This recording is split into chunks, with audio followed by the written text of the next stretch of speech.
Welcome back to season 3, episode 3 of the talk show Let's Talk About. I'm your host, Ellis Twitter. You should know me by now, just see me every single episode.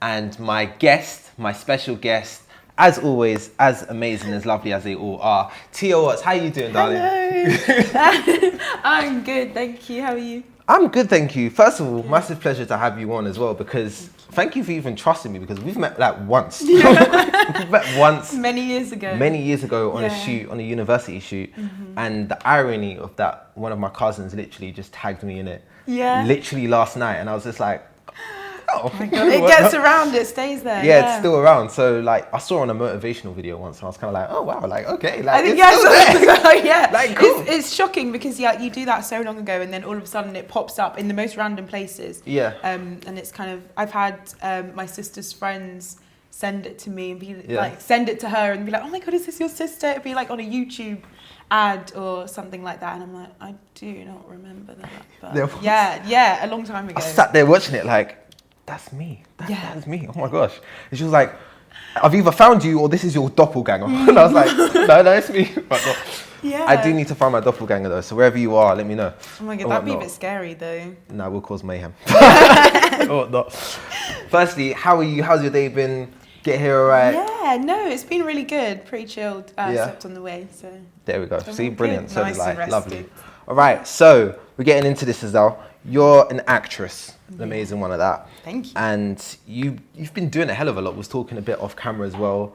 Can you let the audience know all of the things you do? Because I'm not going to do it justice if I say it. Well, I hope I can do it justice as well. But I mean, I hope so, because it's your life. So so recently, I mean, this year, the kind of things that I've been working on, I did my first feature film this year. Ooh. So yeah, that's pretty cool. It was a hard one. It was a hard one. We filmed it very quickly, had a really quick turnaround. It was for Lifetime, which is like an American sort of like studio thing. And it was like very content heavy as well, but got through it. And I had, I was on a different project before that, which is for like I don't think I can say yet because it. That's fine. Listen, you got NDAs signed and whatnot. But I'm not trying to poke that bear. Yeah, it's for a British crime series, long-standing one. So I was on that before I moved to the feature film, and I had like a weekend break, and that was it. Before I had to go away again. So it's kind of been very crazy, but I'm very, very grateful. I can't complain. And this is what I'm saying, because I didn't even know this. And from the conversation we had off camera, it doesn't even do it justice, because you go to, I'm not going to say the name of that acting school, but you go to acting school. Yeah. And you've got another, what do I call it? Like a part-time film school. A part-time film school. And you're doing auditions as well. Yeah. How are you managing? How am I managing? I think quite well so far. Like sometimes it's hard with the deadlines and it's like, it gets a bit stressful. But just taking it one day at a time. I think remembering that it's not the end of the world. You know, you don't have to take things on so deeply. So just knowing what is the most urgent thing to do and then getting that done first and moving my way through my to-do list really helps. And yeah. How important is it to manage all of the things that you do as well? Because obviously you've got different deadlines for different projects and there's only one of you.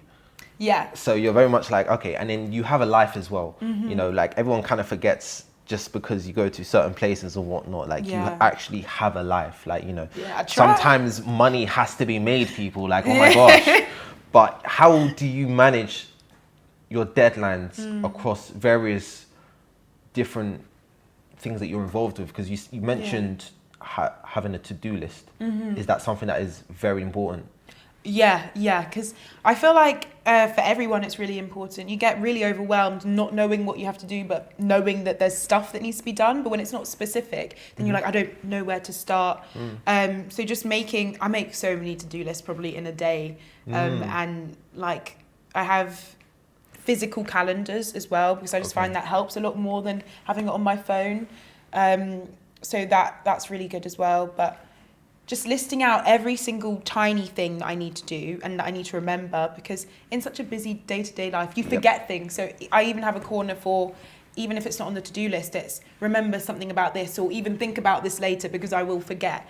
So just having that, and then from that list, loads of other smaller to-do lists get done, and then it kind of works like that. And I think for everyone, it's really nice when you get to cross something off your to-do list. Yeah. It's a great feeling. I can imagine so. But like, you know, those days where you look like it's like one or two things, you're like, cool. Yeah. And there's days where you're like, oh gosh, like, I think I'm gonna just ignore that and just stay in my bed. Yeah. So those days where you just kind of want to stay in bed, those days where it's not as easy. Yeah. How do you manage? I think it's really important to just allow yourself to have those days, because not every day you need to get up and like just do something to try and feel productive for the sake of it, because at the end of the day, if you're not feeling it, then the work's not going to be that good either. So it's important to take that time for yourself and make sure that you are feeling like better, or if you need a lazy day, just to chill, make sure you do it, because tomorrow will be a better day. You're going to get like loads more things done than struggling through when you're not feeling it in one day. I think that's really important. But how do you manage those days where you actually have things to do and you're like, I have to get it done? Yeah. You know, we all have those days. Let's not lie here. I think like just those lists again, breaking it down into much smaller chunks, even if it's like one thing that I'm like, I know I have to get done today, just breaking up into really tiny sections, because then I can be like, okay, this part of this project is manageable, I'll get that done. Okay, cool. Next tiny bit. And then by the time you know it, all of that's done. And you've just only done it in like tiny bite-sized chunks, so it doesn't feel really overwhelming. So it can just be like, go to the shop and you're like, okay, let's do, I don't know, get up and get dressed. Yeah. That's nice. Find the shopping bags. Okay, I've done that. And then when you go through the list, just really, really small things. I think that helps you stay motivated. That's good. And just celebrating. It's very good that you say that, because like some of those things where it's like, oh gosh, like it's like like I don't want to do that and whatnot. Yeah. And we all have those days, and we all have those things as well. So like breaking it down into those small things, like microscopic, just getting up, like you know what I mean. There's days where you're just like, like I don't want to be a human today, like you know what I mean. I just want to rot in bed and whatnot. So one of the things, because we're both in the same industry, acting, right? And for me personally, I've had a few people reach out to me and they're like, oh my gosh, Ellis, like even asking me for advice, and I'm like, oh, it's such a great feeling. Yeah. I always help where I can, but you know, when it comes to like self-tapes, when it comes to getting an agent, when it comes to training yourself, when it comes to having the right equipment, because people don't tell you that. Yeah. What are those things that you had to learn in order to better yourself? I think going back many, many years, the basic stuff, I think when I started, we weren't really doing self-tapes and stuff like that. It wasn't really like a thing. But if I did need to send a video in somewhere, it'd just be like even making sure you're at the right eye line. Like it's really crazy to think about some of the most basic stuff that just gets swept under the carpet because no one tells you. Yeah. I've looked back at some of the videos I've done and even sent off to do like little workshops and stuff like that, and I'm like, why did I think that was like a decent video to send? Because like the camera will be like under my chin or something. It's not like set up properly. No, I'm like serious, like it would be that basic. I think one that I remember particularly, I was at my grandma's house and I propped my iPad up on like her bed frame, and then I was kind of like kneeling on the bed and I just did a self-tape like that. So it was kind of like my iPad facing me like this. Oh, wow. And then just like the one light in her room, like casting all these shadows on my face and stuff like that. So going back to the very basics, just had to learn how to set up like my whole environment, making sure that the background behind me was clear, making sure that I was wearing like the right clothes, making sure that the frame was right, like just like shoulders and like just the top of your head kind of thing. And yeah, I think even just knowing that when you go into a room with a casting director, they need you as much as you need them. Just learning that kind of changed everything, because you kind of have a bit more like confidence and relax. They don't want you to fail. No one wants you to like be rubbish when you get in there. They want to find the right person and cast the right person, and if that's you, it's going to happen. So just knowing that, and also because I have worked more on the other side of the camera as well, it's nice to understand that perspective. Like, it's not personal if you don't get a job.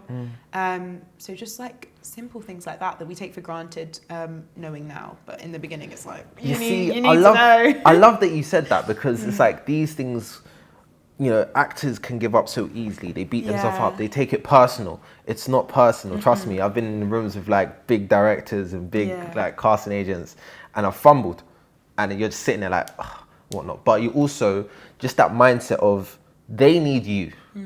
You know, like, yeah, of course you want the role, but they need you. They need to cast the role. Exactly. And that role could be you and whatnot. So walk in there like it's yours. Yeah. Like, I am the person you are looking for. Like, you have to manage your ego a bit within that. They definitely just be a nice person. Kick down the door, like, hello, it's me. I'm here, No, but like, you know, it happens, you know, not everything will go to plan, but just that level of confidence and to be able to present yourself.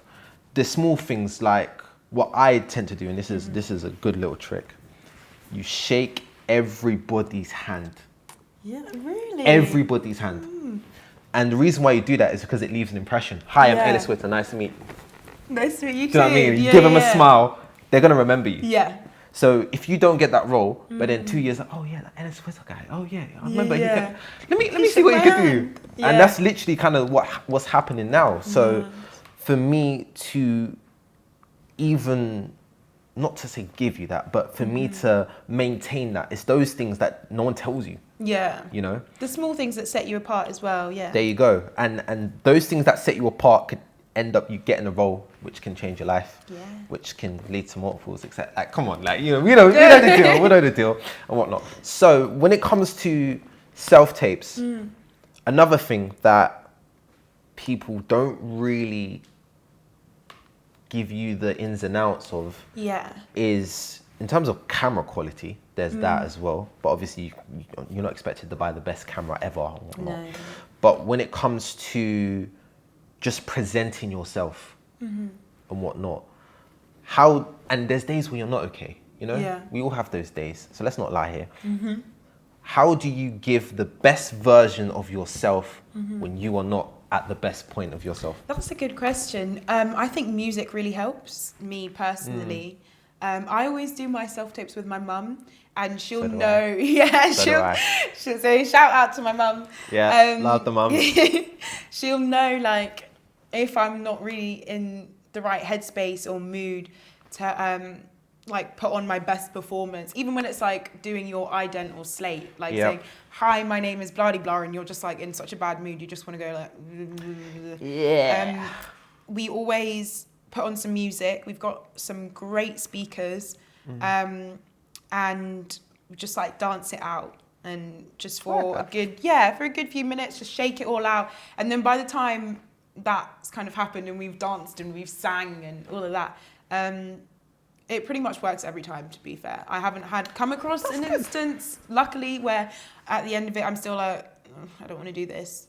Just getting all those positive vibrations back up again and just having a little shaker works for me. I need to start doing that. That's quite cool. Do it, it's good. That's quite cool. No one teaches you that though as well. Just dance it out, just be like silly and everything. Because there's times where I've done a self-tape and I've just been like, yeah, that's good enough. Yeah. And I know it's not good enough, but I'm just saying that I don't want to do it. Like, I'm not doing it. My mum's come on this. Yeah. And she gives you those eyes and you're like, okay. And then you end up doing better and it's like, okay, mum. Right. Yeah.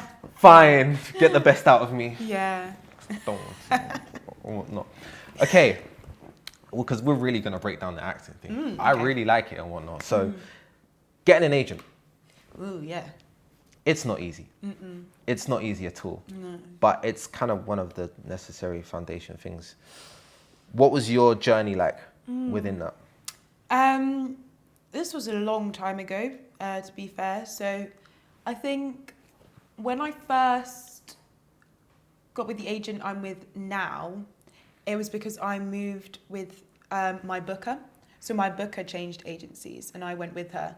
So I have had a pretty smooth ride when it comes to agents, I think, because when I was with the agent I was with before my current one, it was just me and my mum searching for agencies and not having really a clue about the industry. And it kind of makes me think of, I can't remember who said it, but maybe in a different interview with like an actor, and they were like, actually no, I think it was with this like entrepreneur lady, like she was saying when you don't know the proper way to do things, you just kind of do it any way you can. And that was quite cool because we didn't know anything about the industry or the proper procedure of how to find an agent. So all we did was just like go online and look for them. How do I get an agent? Yeah, exactly. Like, or just looking up agencies and being like, okay, we'll pop in to see you. And I think those were the times where you would like physically go and see an agent and hand a physical copy of your CV with your headshot. So I'm talking about quite a long time ago. I ain't did that. So that's what I did. And I think I went to like a few, and then we like settled on one that we liked. And then, so when I was with the booker from that agency, when she moved, I went with her as well. So it was kind of like that. I love that you're kind of referring back to a time that feels older than me. Just like, I'm there like, I can't believe I was doing it, to be honest, because people talk about it like ages yeah, ago. I'm like, damn, I've never did that. I've just, Yeah. I've had my own process. Yeah. But essentially, one of the main things as well is maintaining a good relationship with your agent. And sometimes it doesn't work out, right? It happens. But what's your story about maintaining a good relationship with your agent, and what advice would you give to those? Yeah. First of all, I would shout out Tracy right now, because she's amazing. And I think it's just about, it's really important when you choose an agent first, I think, just knowing that you have the same vision for your career and just being someone that you overall like vibe with. It's really important to me that it doesn't feel like a hierarchy of some type. Like, I'm not like more important than them, they're not more important than me. We're a team together. We always say dream team Tracy. So it's just about like knowing what you can do to work together to come up in the industry together. And that's the thing, you're in it together as well. This is your agent, the person that's representing you, exactly, the person that's going to get you the roles as well. So make sure you have some good relationship, ideally, and whatnot. Someone you can almost like have a like friendship with as well. That's really important. My current agent, she's amazing. Shout out Melanie, love her. And she, okay, I'll tell the story quickly. So when I had an initial phone call with her, it was like, normally those phone calls are like 10, 15 minutes. Like, who are you? What's like, you know what I'm saying? All right, cool. Can we work together? Yeah. Me and this lady spoke on the phone for over an hour. Amazing. So that's I was kind of like, I was like, yo, like, where have you been all my life? Yeah. So like, and I approached her because that was one of my mates' agents as well. And so one of the things that I would advise people or actors is getting a niche agent. Yeah. The reason why I say that is because you don't want someone who has like 20 people looking like you or whatnot. There's going to be people who are a similar thing or whatnot. But you've got to do something to stand out. And the reason why I say a niche, because if you have a niche agent that's getting you the roles and you already stand out, you're going to get a lot more work. Yeah. Otherwise, you're just like all competing in the same. Like there's too many versions. Because if it's like, oh, I need a young black male who has a British accent and whatnot. There's like 65 of you from the same agent going up. So you're not gonna get that many at all. Where with my current agent now, you know, there's a few people who kind of are similar things, but we all have our own niche thing and whatnot. Nice. So, you know, some people can't do the things I do. I can't do the things some people can do. Thanks. So we all kind of get our own individual work. And the thing with acting is you never know what they're going to ask of you. Yeah, definitely. I'm not going to say the name of the company. Yeah. But there was one time I had to go somewhere far as hell and whatnot. And they were like, all right, Ellis, hop on one leg, rub your belly and pat your head. And say like, it's nice. So I was there like, literally your face as well, just like. Yeah. Oh my God. I didn't get the role. Did you try it? Yeah, I tried. You any good? I was the first. I was like, I walked in there like, yes, I'm the one. Oh, yeah.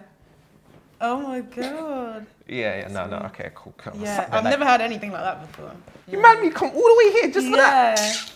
Could have done it on a self-tape or something. Yeah, you're gonna get a few questionable ones. You know, that happens and whatnot. Yeah. But you know, it's part of the industry. It's part of the.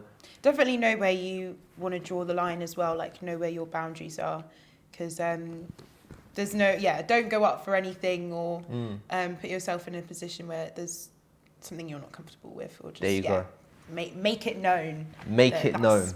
No, not for me. See, this is those little tips there people don't tell you. No, it's true. Yeah. Because people are gonna look back at your career and they're gonna be like, whoa, like, oh my gosh. Yeah. And they're gonna come to this interview and be like, where was Tia at when she's saying like, how did we get? I love that. Just letting you know that hi, I'm gonna win the Grammy. You know, hi. But yeah, no, that's amazing because you know the reason why I do this talk show is because you're gonna leave a legacy. I strongly believe that. And people are going to look back at it and thinking, well, where the hell did she come from? Yeah. So this is the reason why I do this show. And I ask these types of questions as well, just because obviously we want to get to know you and your personality speaking levels for itself. Thank you. So speaking of that, speaking about the future, what's next for you? Well, next thing for me is, well, at the moment, I'm actually working as a production manager on a short film called Collager.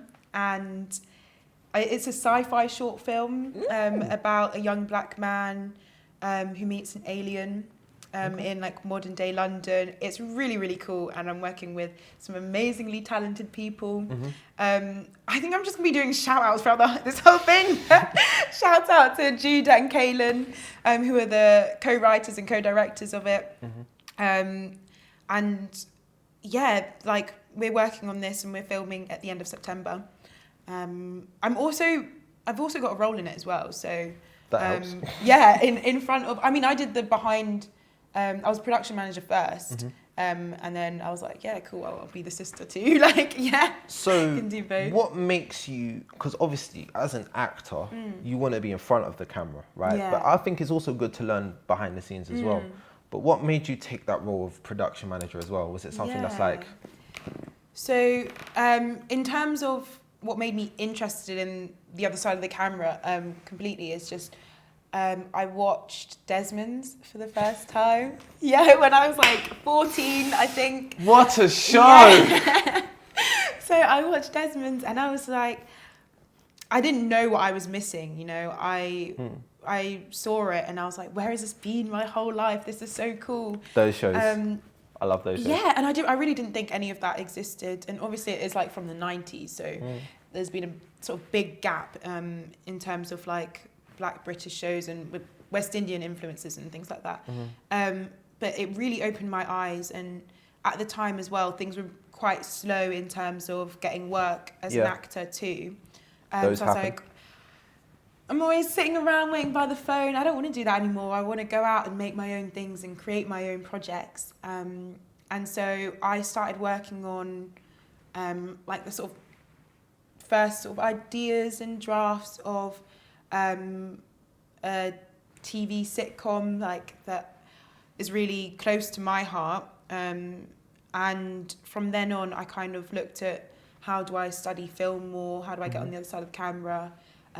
Went to study film and media production. And yeah, my eyes were just open to a whole new world. And at that time in my life as well, I was out of licensing age. So then, you know that time is like a very exciting time for everyone, where all of a sudden you have all these job roles that come rushing through the doors. You don't need the like, license. Exactly. You're good. And you're wanted so much, and it's amazing, and it's like, wow. Because the difference is literally one day, like your birthday, and bam. So all of that was kind of happening at the same time. So while I was acting, I was seeing what's going on behind the scenes, talking to everybody, all the crew, and just finding out a bit more about that. And yeah, that kind of takes me up to pretty much where I am today, really interested in directing and producing, as well as being in front of the camera, because acting is definitely will always be my first, like my number one. But I really do love the other side too. And looking back, I think at my childhood and everything, it's probably like always been there, because I always knew I wanted to be an actor. Like since I can remember, since I probably like opened my eyes. But looking back, I probably see those elements where I was probably interested in the other side of the camera as well. So that's quite cool. Okay. I like those little things. Last question. From where you are now, what would you tell your younger version? Your younger self, that day where you woke up and was like, I want to be an actress? Yeah, I think just that everything has its own time. Because I think a lot of the time, because I wanted to be an actress for so long, and it was a long time until I got my first like professional job, knowing that it's something I wanted to do for ages. And I was always thinking like, time's running out, it's got to happen now, which is crazy because I'm 19 now, and so if I was thinking all that time that time is running out, that's just insane. So I think like I always thought I want to be just like a child actor as well. I want to have that like foundation and like the experience of like being a kid on set and making friends and things like that, and which definitely comes with its like complications, I think. And I'm looking back, I'm glad I wasn't on set at like 9 years old. And but I mean, I was 17 when I was first on my like proper professional set, and I was like, that's still a child actor, so I was still like, still need the license, but it was like, it was still like it was still the perfect age for me. And I think everything has its own time. There's no need to rush. Like things are not gonna slip away from you like that, especially because we're young as well. It's kind of just live your life as well. It's a bit scary to think that people at such a young age are so terrified of what's going to happen in the future, and just enjoy the present, enjoy your journey, and things will come to you at the right time for you, and trust me, you'll be so grateful when it does come at that time, because you'll be ready for it as well. You'll be in a much better position. And that younger you would love you. And that's amazing. You see, this is why we get people like Tia on the show as well, because not only does she have an amazing story and an amazing personality, but just those gems, that's the whole point of the show as well. We like to just poke questions and like, there's the gems, there we are, and whatnot. But here you have it. Guys, thank you so much for watching. If you enjoyed what you see, leave a like, drop a comment, let us know. Tia, where can they find you on social media? On Instagram at TiaMay29.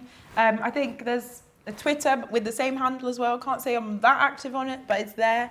And like Facebook as well, if you just search Tia Watts, and probably, all sorts, to be honest. Give her a follow. Instagram's the main one. Thank you. Shout out, and we'll catch you in the next one. Bye.